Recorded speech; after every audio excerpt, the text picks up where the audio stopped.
All right, what is going on, guys? Gonna do a breakdown for UFC Vegas 48. This one is now the main event between Johnny Walker and Jamal Hill.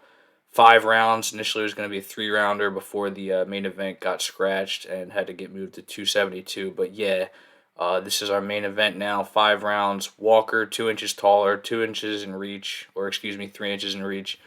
So I will start with Johnny Walker. Coming off of a main event loss in a pretty boring fight, if I'm being real. It's one of the more boring fights in recent memory against Thiago Santos. Just not a lot of output, not a lot of aggression. He was having some success with leg kicks, but that's about it. Neither guy really wanted to engage, and Thiago Santos is good at fighting that way, just backing up. So he loses that one by decision.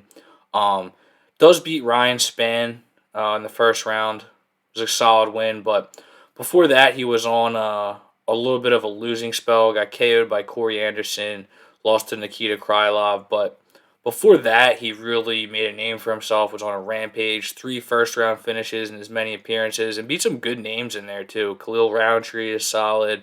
He's a heavy hitter, too. Justin Ledet was good until he wasn't, and Misha Serkinov is all right. He's been rostered forever. He's definitely fallen off, but, he really bursted onto the scene. He was super aggressive. And then that Corey Anderson KO loss, he was a big underdog. It was at Madison Square Garden. Just kind of sent him into a little bit of a funk. And here is the issue with Johnny Walker. He's training over at SBG Dublin right now.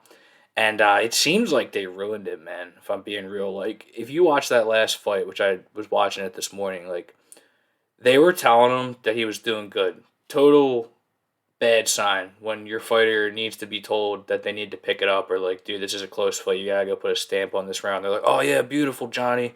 You're doing great, man. Like, he's not doing much of anything. And it's almost like they reinvented him as a fighter and made him more measured, which he needed to be. But I think that they took away what makes Johnny Walker super good. And it was his aggression. So yeah, it's kind of tough to see if we got the same Johnny Walker anymore, or if he has just been turned into a, um, let's say, non-aggressive fighter at SBG Dublin. Also, be a big proving fight for him. And then for Jamal Hill, this will be his first main event, coming off a solid win, first round knockout against Jimmy Crute.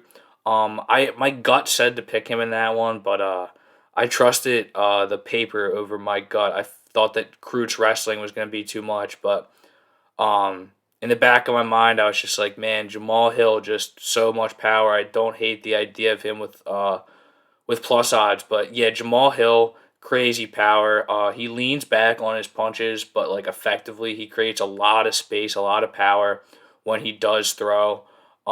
He did lose to Paul Craig. It was a brutal, gruesome submission where his arm was like hanging off. It looked like he was gonna be fucked up bad, but it wasn't as bad as it looked, and he was back in action in less than a year, so it was good to see.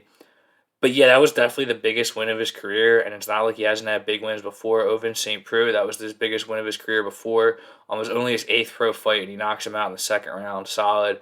Klidson Abreu, he did knock him out in the first round too, but I think he tested positive for smoking weed, so they took his win away. And then a unanimous decision win over Darko Stosic. Wasn't very successful with the UFC, but he was successful with KSW, so it's a good win. And yeah, it's just crazy, crazy power and accurate punches from Jamal Hill. He's got good weapons altogether too. He's got good knees, good kicks, which so does Johnny Walker. But again, like, he's kind of cut down on his aggression. And both of these guys are similar styles, but it feels like Jamal Hill is kind of where Johnny Walker was a couple years ago, and I do think he just has a more well-rounded game. And we've seen that he can get taken down, but he has decent get-up ability. He's never been wrestle fucked, and he's one of these fighters where he really only needs to land one clean shot, and he will be looking to land it. And so for this one, at minus 265, I definitely like Jamal Hill, and I'm definitely gonna make a wager on Jamal Hill by knockout. I just don't like what I've seen from Johnny Walker's aggression in these last couple fights. He just doesn't seem like the same guy, and it's not like he doesn't have tools.